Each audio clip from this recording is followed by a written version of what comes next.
Hi hello నమస్తే. Pastor Abhinay Darshan మీద attack జరిగింది. మీరందరూ సోషల్ మీడియాలో వీడియోలు చూస్తున్నారు. నేను చూస్తున్నాను, రెగ్యులర్గా నేను ఫాలో అవుతున్నాను. రేపు మార్నింగ్ మాట్లాడదాం అనుకున్నాను దీని మీద.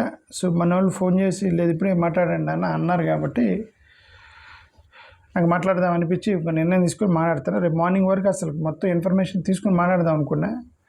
ఉన్న సమాచారం బట్టి మాట్లాడుతున్నాను. ఓకే, మన వాళ్ళు రిక్వెస్ట్ చేశారు కాబట్టి.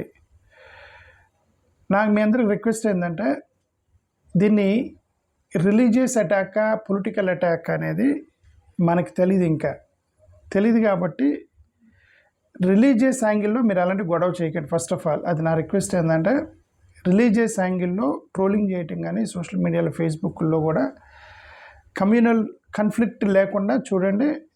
ఎందుకంటే ఇది రిలీజియస్ అటాక్ పొలిటికల్ అటాక్ అనేది మనకు తెలియదు. బట్ వీళ్ళు మాట్లాడిన ప్రకారం పొలిటికల్ అటాక్ అని వీళ్ళు చెప్తున్నారు.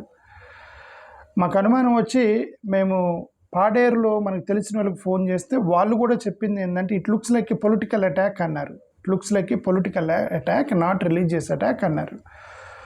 ఓకే, కాబట్టి పొలిటికల్ అటాక్ రిలీజియస్ అటాక్ అనేది మనం కంప్లీట్ ఇన్ఫర్మేషన్ లేకుండా don't jump in the social media.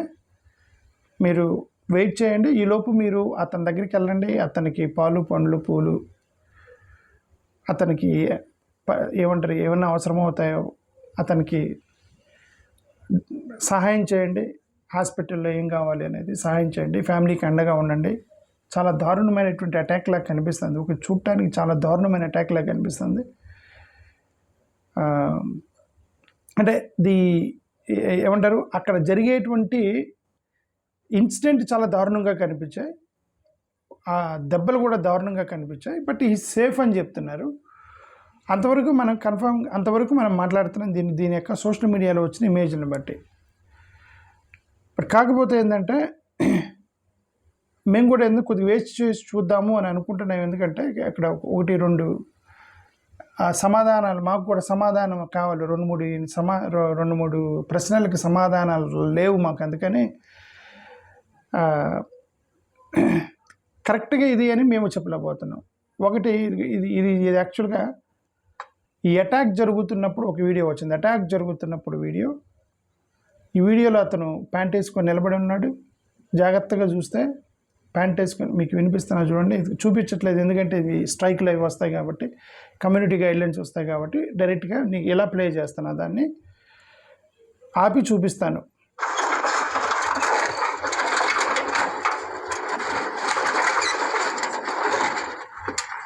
So క్లియర్గా 4 అయితే వెంట పడుతున్నారు.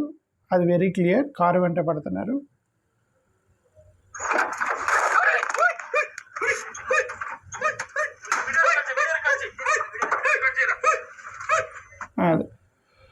ఒక అతను మాత్రం భయపడుతూ, అంటే వీడి కెమెరామ్యాన్ స్క్రీమింగ్, పక్కన అతను వీడియో రికార్డ్ చేయ అన్నాడు. ఓకే, మాటలు వినిపిస్తున్నాయి.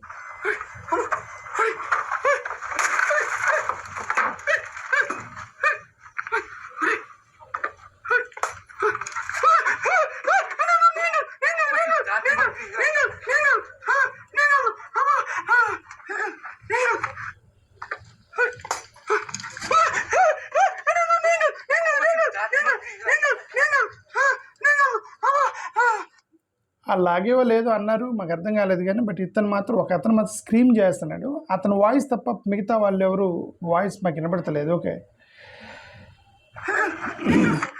అంటే అక్కడ మొత్తం 4 ఉన్నారు కదా, ఒక అతనే స్క్రీమ్ చేస్తున్నాడు.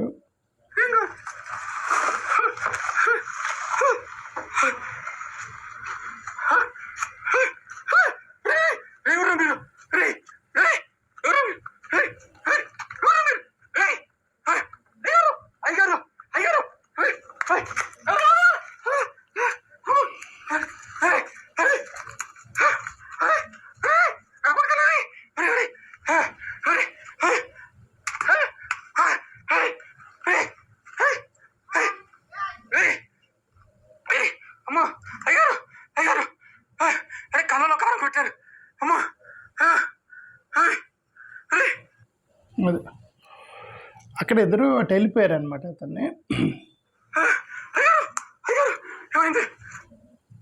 సో ఇతను అక్కడ చట్టంలోంచి లేచి నడుచుకుంటూ పోయాడు. అభినయ్ దర్శన్ మీకు కనిపించాడు. ఓకే, చట్టంలోంచి లేచి నడుచుకుంటూ పోయాడు. ప్యాంటు చొక్కా బాగానే ఉంది.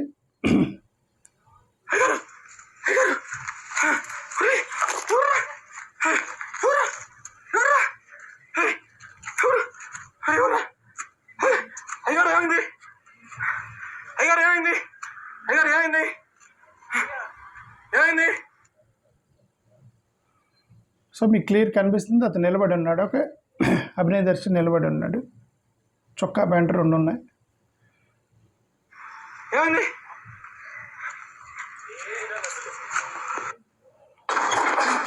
ఏమైంది ఏమైంది అన్నారు. లాస్ట్ అతను ఏమి కాలేదు అసలు అతను అన్నాడు. ఓకే, జరిగింది చెప్తాను, ఇక్కడ ఉన్నది మాత్రం చెప్తాను, ఏం కాలేదు అతను అన్నాడు ఒక అతను. సో ఇది యాక్చువల్గా అక్కడ జరిగిన ఇన్సిడెంటు ఫస్ట్ వీడియో. కానీ లోపల వీడియోలు చూస్తే చాలా దారుణంగా ఉన్నాయి. అతని చొక్క ప్యాంటు మొత్తం చినిగిపోయి ఉంది, మొత్తం అసలు షార్ట్ మీద ఉన్నాడు, రక్తం కారుతూ ఉంది, అతన్ని ఒంటి నిండా రక్తం ఉంది, బ్లేడు ఉంది. అంటే మళ్ళీ వచ్చి కొట్టారా అతన్ని లేదు అనేది ఆ వీడియో తీసిన వాళ్ళు చెప్పాలి మనకి ఏం జరిగింది అనేది. సో అది ఒకటి. రెండోది, దీనికంటే ముందు అభినయ్ దర్శన్ ఒక వీడియో రిలీజ్ చేశాడు. ఈ ఇన్సిడెంట్ జరగకముందే ఒక వీడియో రిలీజ్ చేశాడు అభినయ్ దర్శన్. ఏమని, నన్ను బెదిరిస్తున్నారని వీడియో రిలీజ్ చేశాడు. ఆ వీడియోలో ఏముందని చూద్దాం ఒకసారి. ఆ వీడియోలో ఏముందని చూస్తున్నా. పాడేరు నియోజకవర్గాన్ని, ఆ గ్రామ ప్రజలని వదిలేసి వెళ్ళిపో అని కంటిన్యూస్ గా బెదిరింపు కాల్స్ వస్తున్నాయి. ఎవరు చేయిస్తున్నారు? ఇతను వాళ్ళ ఎమ్మెల్యే తాలూకు అంటారు. నీకేం పని మా. So it's purely political speech లాగా అనిపిస్తుంది. అతను ఏం చెప్పంటే, పాడేరు నుంచి నాకు ఎమ్మెల్యే అనుచరులు, అక్కడ ఎమ్మెల్యే వైఎస్ఆర్సీపీకి సంబంధించిన పాడేరులో వైఎస్ఆర్సీపీ ట్రైబల్ ఎమ్మెల్యే. సో ఇతను ఏం చెప్తా అంటే, పాడేరుకు సంబంధించిన ఎమ్మెల్యే అనుచరులు కంటిన్యూస్గా కాల్ చేసి నన్ను బెదిరిస్తున్నారు, మీరు ఇక్కడి నుంచి వెళ్ళిపోండి, ఇక్కడ మీరు ఈ నియోజకవర్గంలో మీకేం పని అని. అంటే he clearly says that it is a political threat. Religious angle లేదు ఇతని ప్రకారం, రిలీజియస్ యాంగిల్ లేదు ఇతని ప్రకారం, పొలిటికల్ థ్రెట్. అది కూడా ఎమ్మెల్యే, వైసీపీ ఎమ్మెల్యే అక్కడ లోపల వ్యక్తి. మరి వైసీపీ ఎమ్మెల్యే, ఒక ట్రైబల్ ఎమ్మెల్యే ఇతని మీద చంపుతాననేటువంటి బెదిరించి అంత పెద్ద నాయకుడైతే కాదు కదా అభినయ్ దర్శన్. అతని వెనకే 1,00,000 మంది వెళ్తున్న ఆ కారులో ఇతను ఒక 2 వెళ్తున్నారు. పెద్దగా జనాలు లేరు, 2 ఉన్నారు, 2 వెళ్తున్నారు. ప్లస్ అక్కడ వైసీపీ సంబంధించిన లోకల్ ట్రైబల్ ఎమ్మెల్యే. సార్ పోనీ వేరే కులాల వాళ్ళంటే సార్ జనరల్గా ఈ ఫ్యాక్షన్ ఇదంతా అనుకోవచ్చు, ట్రైబల్స్ దళితులు పెద్దగా అంటారు, ఫ్యాక్షనైజ్ ఎంత చేయరు సార్ మనకు తెలియదు. But that's what he says, that local MLA అనుచరులు నాకు కంటిన్యూస్గా కాల్ చేసి బెదిరిస్తున్నారు అని అంటే clearly he's targeting YSRCP MLA. అంతవరకు మీకు అర్థమైందిగా? నాకు అర్థమైంది, మీకు చెప్తున్నాను. ఓకే, నియోజకవర్గంలో నీకేం పని అంటారు? నువ్వు ఎవడు రా? కడప నుంచి వచ్చి మా ప్రజల సమస్యలు తెలుసుకోవడం నువ్వెవడు? తప్పు నేను చేస్తున్నాను. అరే, ప్రజలకు మంచి చేయాలనుకోవడమే తప్ప. సార్, ఇక్కడ ఎన్నో ప్రభుత్వాలు, పార్టీల అధికారులు, నాయకులు మారినప్పుడు మరి ప్రజల బ్రతుకులు ఎందుకు మారటం లేదు అని నేను ప్రశ్నిస్తాను తప్ప ఇక్కడ సమస్యలని ఏ గ్రామం చూసినా అభివృద్ధి లేదు. రోడ్లు లేవు, డ్రైనేజీలు లేవు, బాత్రూములు లేవు, స్కూళ్ళు లేవు. So it's clearly talking about administration. అక్కడ పాడేరులో ఉన్న అడ్మినిస్ట్రేషన్ గురించి, రోడ్లు లేవు, స్కూల్స్ లేవు అంటే మేబీ జనరల్గా లోకల్ ఎమ్మెల్యే కోపం వచ్చింది. ఓకే, వైఎస్ఆర్సీపీ ఎమ్మెల్యే అదే చెప్తున్నాను నేను, లోకల్ ఎమ్మెల్యే వైఎస్ఆర్సీపీ ఎమ్మెల్యే ఇతను కంటిన్యూస్గా డెవలప్మెంట్ గురించి, రోడ్లు లేవు, స్కూల్స్ లేవు అని ఇవన్నీ మాట్లాడుతున్నాడు. సో లోకల్ ఎమ్మెల్యే అనుచరులు బెదిరించారంటున్నాడు. మరి అతను, నేను యాక్చువల్గా ఇప్పుడు ఎమ్మెల్యే గారికి కాల్ చేశాను కానీ నాకు ఫోన్ ఎత్తలేదు, ఎత్తాడు కానీ నాకు అంత సిగ్నల్ లేదు. రేపు మార్నింగ్ మాట్లాడతాను, ఒకవేళ నాకు టచ్లోకి వస్తే మాట్లాడతాను. సో వినండి. ఇంకా అంగన్వాడీ లేవు, భయంకరమైనటువంటి అసలు మనుషులు బ్రతుకుతున్నారంటే ఇక్కడ గుండె రగిలిపోతుంది వీళ్ళ కష్టాలు చూస్తే. మరి వీళ్ళ కోసం ఒక సామాన్యుడు నిలబడి మాట్లాడడం, పోరాడడం తప్ప. అరే, మంచి చేస్తానంటే చంపుతానంటే ఎలాగా? ఒక నంబర్ నుంచే కాల్స్ వస్తున్నాయి, వాట్సాప్ కాల్స్ వస్తున్నాయి. చంపేస్తాం, సుపారీ ఇచ్చామని చెప్పి. చంపేస్తే చంపేయండి సార్, నేను మాత్రం ఇక్కడి నుంచి వెళ్ళను. అది అతను ఏమన్నాడు, ఒకే నంబర్ నుంచి కంటిన్యూస్గా కాల్స్ వస్తున్నాయి, చంపేస్తాము సుపారిస్తామని ఒక వ్యక్తి బెదిరిస్తున్నాడని ఫోన్ నెంబర్ కూడా చెప్పాడు అతను. ఓకే, నా తల్లిదండ్రుల నుంచి, నా భార్య బిడ్డల నుంచి, నా ఫ్యామిలీ మెంబర్స్ నుంచి కంటిన్యూస్ కాల్, భయపడిపోతున్నారు. ఏం జరుగుతుంది, కొండ ప్రాంతాల్లో ఉన్నాడు నా ఫ్రెండ్స్ ఫోన్ చేస్తున్నారు, రిలేటివ్స్ ఫోన్ చేస్తున్నారు, వచ్చేయమంటున్నారు. పాదయాత్ర దేవుద్దు కాబట్టి వేరే ఊర్లో స్టార్ట్ చేసుకో, అక్కడ నుంచి వచ్చేసి అక్కడ ఏమైనా జరుగుతుంది నిన్ను పట్టించుకునేది ఎవరు అని చెప్పి భయపడుతుంటే ఏం చెప్పాలి నేను మాత్రం ఇక్కడ నుంచి వెళ్ళను. పాడేరు నియోజకవర్గంలో ఇక్కడున్న గ్రామస్తులకు నేను మాట ఇచ్చాను, సమస్యలను పరిష్కరిస్తానని. నంబర్ చెప్తాను, ఈ నంబర్ నుంచే కాల్స్ వస్తున్నాయి కంటిన్యూస్గా. 7981139513 7981139513 ఈ నంబర్ నుంచి కాల్స్ వస్తున్నాయి. సుపారీ ఇచ్చారంట, చంపేస్తారంట, దీని వెనకాల ఏ పార్టీ ఉందో, ఏ కుట్రలు పన్నుతున్నారో. సార్, నన్ను మంచి చేయడమే నేను చేసే నేరం అయితే, సో దీని వెనకాల ఏ పార్టీ ఉందో, ఏ కుట్రలు ఉన్నారో, నేను మంచి చేయడమే మీకు నేరం అయితే, నియోజకవర్గంలో నేను పనిచేయడమే మీకు ప్రాబ్లం అయితే, అంటే మొత్తం ప్యూర్లీ పొలిటికల్గా మాట్లాడుతున్నాడు.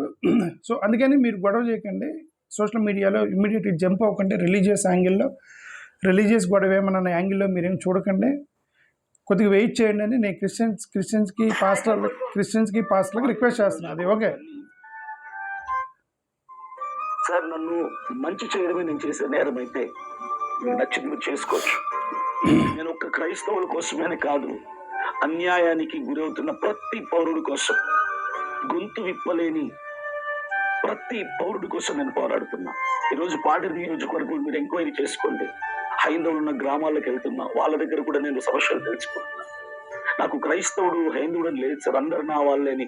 నేను అందరి మనిషిగా, అందరి వాడిగా, సామాన్యుడిగా, ప్రతి పేదవాడి కోసం నిలబడి ఇంత కష్టపడుతుంటే నన్ను చంపేస్తామంటంలో ఏమైనా న్యాయం ఉందా? నేను చేస్తుంది తప్పు అయితే నాకు చెప్పండి, నేను మంచిగా చేస్తుంది కదా. మీకు అంత రోషం ఉంటే మీరే సమస్యలు పరిష్కరించండి సార్, నేను వెళ్ళిపోతాను ఇక్కడ నుంచి. అసలు ఇక్కడ సమస్యలు లేకపోతే నేను ఇక్కడ ఇన్ని రోజులు ఉండే అవసరం నాకు లేదు కదా. క్రైస్తవ సమాజం ప్రార్థన చేయండి.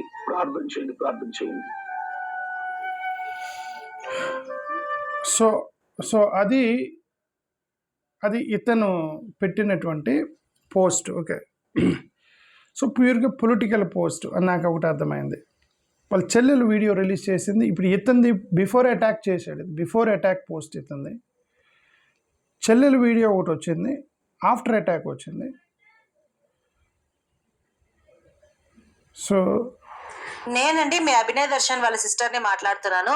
మరి రీసెంట్గా మాకు ఇప్పుడే తెలిసిన వార్త ఏంటంటే, మా అన్నయ్యకి ఎక్కడ దాడి జరిగింది అని చెప్పి వార్త తెలిసింది. ఆ విజువల్స్ అన్ని కూడా మీకు క్లిప్పింగ్లో యాడ్ చేస్తాను చూడండి. ఎలా అంటే చాలా దారుణంగా కొట్టారు, కత్తితో పొడిచారంట. అలాగే గాజు సీసాలు ఉంటాయి కదా, వాటిని సగంగా పగలగొట్టి వాటితో పొడిచారంట. కారులోంచి ఇగ్గి మరీ ఆయన మీద దాడి చేయడం జరిగింది. అలాగే కారు కూడా బద్దలుగా అది అద్దాలన్నీ కొట్టేశారు. కారు అసలు కదలడానికి, మూవ్ అవ్వడానికి వీలు లేకుండా చేసేసారనమాట. సో ఇదంతా ప్రజల క్షేమం కోసం పోరాడడంలో ఇంత గాయాలకు పాల్పడ్డాడు. సో మీరందరూ కూడా రియాక్ట్ అవ్వండి, ప్రజల కోసమే కదా ఇదంతా చేసింది. ఆయన కష్టపడినందుకు ఆయనకు ఇలా జరుగుతుందని అసలు మేమైతే ఎక్స్పెక్ట్ చేయలేదు. ఊరికే బెదిరిస్తున్నారు అనుకున్నామే కానీ నిజంగా ఇలాగే జరుగుతుందని అయితే మేము ఊహించలేదండి. దయచేసి ప్రతి ఒక్క క్రైస్తవులు కానీ, హిందువులు కానీ అందరూ ప్రజల క్షేమం కోసం పోరాడితే ఇలా చేస్తారా నాయకులు అనేవాళ్ళు అని ఒక్క దాని మీద మనందరం కలిసి కట్టుగా పోరాడదామండి. అందరూ ఒక అడుగు ముందుకేస్తారని ప్రతి ఒక్కరిని ఆశతో మీ అందరినీ ఆహ్వానిస్తున్నానండి. Thank you. సో వాళ్ళ చెల్లెలు చెప్పింది కూడా very clear political speech. Okay, చెల్లెలు కూడా పొలిటికల్ స్పీచే ఇచ్చింది. అంటే ప్రజల కోసం మాట్లాడితే ఎంత అటాక్ చేస్తారా నాయకులు అనే పొలిటికల్ స్పీచే కదా. ప్లస్ ప్రజల కోసం చేసాడు, మనందరం మీరు ప్రజల కోసం నిలబడాలి కదా, అది అంతా కూడా పొలిటికల్. అంటే నేను ఎందుకు పొలిటికల్ అంటే, మీరు తొందరపడి రిలీజియస్ కాన్ఫ్లిక్ట్ ఏమోనని, పాస్టర్ కాబట్టి దాడి చేశారు కాబట్టి, హిందుత్వవాదులు ఏమైనా గొడవ చేశారేమోనని యాంగిల్లో మీరు ట్రోలింగ్ చేస్తారేమోనని మీరు తొందరపడొద్దని చెప్పడానికి నేను పొలిటికల్ అనే పదం వాడుతున్నాను ఎక్కువగా. మీరు సమయం పాటించండి, మీరు పాస్టర్లు క్రిస్టియన్స్ గొడవ చేయకండి, పోలీసులు తేల్చేంతవరకు గొడవ చేయకండి. ఈలోపు మీరు అతని దగ్గరికి వెళ్ళండి, అతని గాయాలు పడ్డాయి, మీరు అతనికి ఏమైనా హెల్ప్ చేస్తే చేయండి, ఫ్యామిలీతో అండగా ఉండండి, మీరు అతనికి వెళ్ళి హాస్పిటల్కి పరామర్శించి ఆయన బయటకు తీసుకురావడానికి ట్రై చేయండి. ఇప్పుడు 4-5 పాసిబిలిటీసు ఇప్పుడు ఇంతవరకు జరిగింది సత్యం మీకు వినిపించాను. నాకు వచ్చిన అనుమానాలు చెప్తున్నా. కాబట్టి నేను దీన్ని ఇది కరెక్ట్ అని నేను చెప్పలేకపోతున్నా. అందుకని మీరు వెయిట్ చేయండి, నేను కూడా వెయిట్ చేస్తాను. పోలీసులు తేల్చేంత వరకు వెయిట్ చేద్దాం.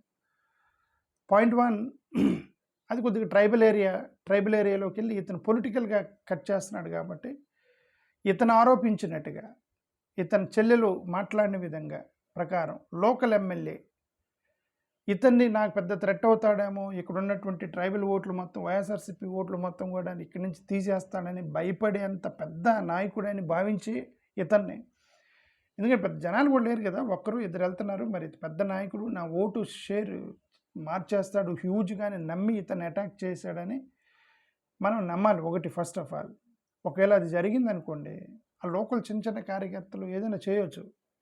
ఎమ్మెల్యే అని చెప్పలేదు, ఎమ్మెల్యే అనుచరులు అని చెప్తున్నాడు. ఇప్పుడు అనుచరులైనా ఎమ్మెల్యే అయినా సరే లోకల్గా వెళ్ళి ఆ పొలిటీషియన్స్ని అక్కడ ప్రజలతో మాట్లాడుతూ ఉన్నప్పుడు ఎక్కడెక్కడ ఇగో దెబ్బతినేది కొంతమందికి. నా నియోజకవర్గంలో ఏంటని ఇక్కడ లోకల్ ముఖ్యంగా ట్రైబల్ ఏజెన్సీ ఏరియాస్లో ఇక్కడ ట్రైబల్సే ఉండాలి, ఇతను ట్రైబల్ కాదు, ఇతను ఎస్సీ వ్యక్తి. ఓకే, సో ఇతను ఎస్సీ వ్యక్తి, అది ట్రైబల్ ఏరియా, పాడేరియా అనేది ట్రైబల్ ఏరియా, నువ్వు ఎందుకు వచ్చి ఎక్కడికి వచ్చావు అనేది ఒక there is a possibility of internal political clash అవకాశం ఉంది. అది ఒకటి.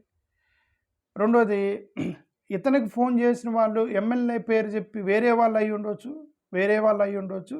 ది బిగినింగ్ నుంచి కూడా ఇతనికి మేము ఎమ్మెల్యే అనుచరులమని కేసుని ఎమ్మెల్యే వైపుకి మలచడానికి ప్రయత్నం చేసి మేము ఎమ్మెల్యే అనుచరులు ఇటు రావద్దని కొట్టేస్తాము అది అని చెప్పేసి తిట్టయితే అతను బెదిరించి ఉండొచ్చు. ఇతను పెద్ద నాయకుడిని కాబట్టి నన్ను ఎమ్మెల్యేనే టార్గెట్ చేస్తున్నాడని ఫీలింగ్లో ఇతను ఉండొచ్చు. అది కూడా పాసిబిలిటీ ఉంది. వేరే వాళ్ళు అంటే రిలీజియస్ కాన్ఫ్లిక్ట్ అయి ఉండవచ్చు. There is possibility of religious conflict. ఎందుకు అక్కడ మణిపూర్లో జరిగిన గొడవ రిజర్వేషన్ పేరు మీద రిలీజియస్ అటాక్ జరిగింది. Religious attack. మన రీసెంట్గా 3 పాస్టర్లను చంపారు కదా మణిపూర్లో, ఏజెన్సీ ఏరియా అనేది. మణిపూర్ అంటే ఏజెన్సీ ఏరియా. అక్కడ 3 పాస్టర్లు చనిపోయారు.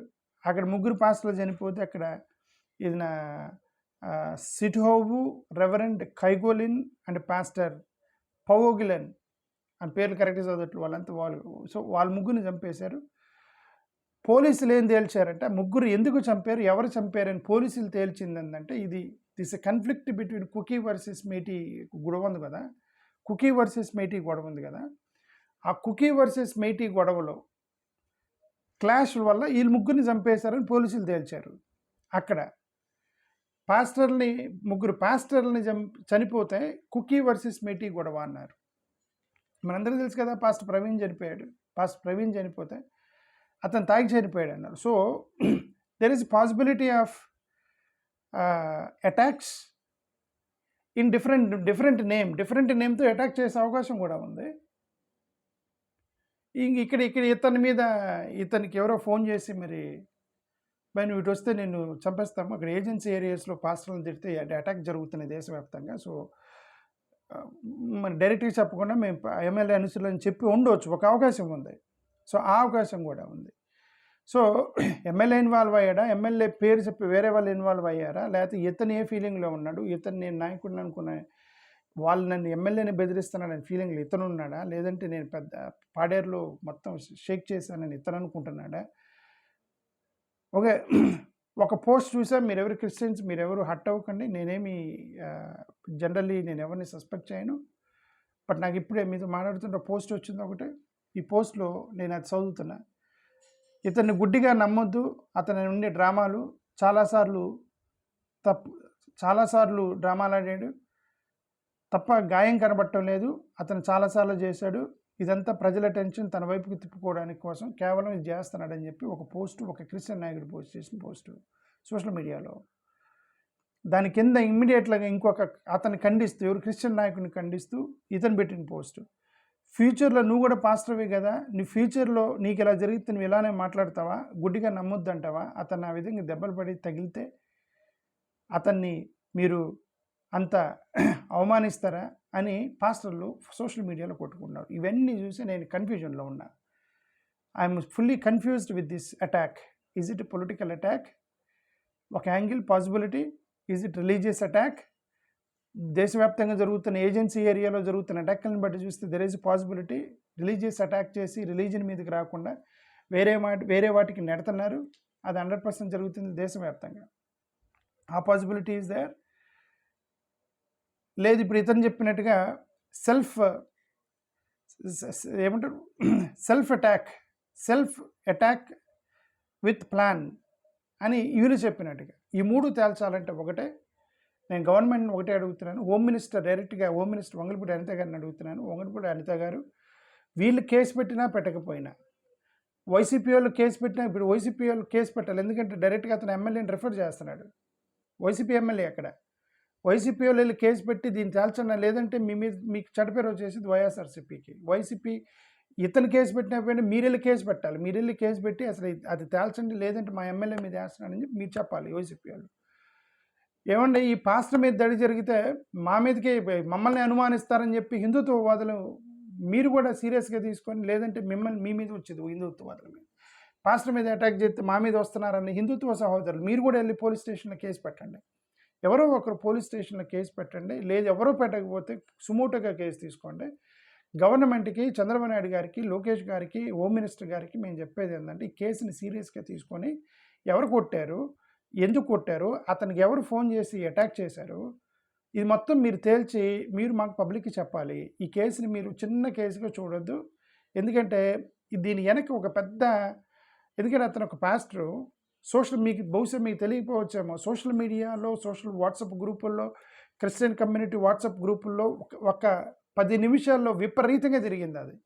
అతను అటాక్ చేసిన వీడియోలు ప్రతి సోషల్ మీడియాలో తిరిగాయి. This is going to be big issue internally. మన విజయ్కి ఏం జరిగింది, అసలు విజయ్ గెలుస్తాడని ఎవరో చెప్పాల. అంతర్గతంగా రగిలిపోయారు ప్రజలు, మొత్తం విజయాన్ని గెలిపించారు ప్రభుత్వం వ్యతిరేకత మీద. ముఖ్యమంత్రి గారికి, లోకేష్ గారికి, ఈ హోమ్ మినిస్టర్కి చెప్పేది ఏంటంటే, ఈ కేసుని మీరు సీరియస్గా తీసుకొని అక్కడ ఏం జరిగిందని తేల్చండి. This will effect YSRCP also, because అతను డైరెక్ట్గా ఎమ్మెల్యేని రిఫర్ చేస్తున్నాడు, అక్కడ లోకల్ ఎమ్మెల్యే వైఎస్ఆర్సీపీ. సో ప్రతిపక్షం కూడా మీరు ఈ కేసుని తేల్చే విధంగా మీరు అక్కడ పట్టుబట్టండి. మేము కూడా పట్టుబడుతున్నాము. ఇది అసలు తేల్చండి, ఇది ఏం జరిగింది ఇది అనేది మీరు తేల్చాలి. అంతవరకు నేను క్రిస్టియన్ సహోదరులకు నేను చెప్పేది ఏంటంటే, మీరు అతనికి హెల్ప్ చేయండి. ఎందుకంటే అతనికి దెబ్బలు తగిలిన హాస్పిటల్లో ఉన్నాడు. అతనికి ఏమేం కావాలన్నా ఆర్థిక సహాయం కానీ, ఫ్యామిలీ సపోర్ట్ కానీ మీరు ఇవ్వండి, అతన్ని ఆదుకోండి. మీరు అందరూ వెళ్ళి సోషల్ మీడియాలో మాత్రం కొంచెం సమయం పాటించండి, పోలీసులు తేల్చేంత వరకు. That's all from my side as your brother. Thank you. నమస్కారం.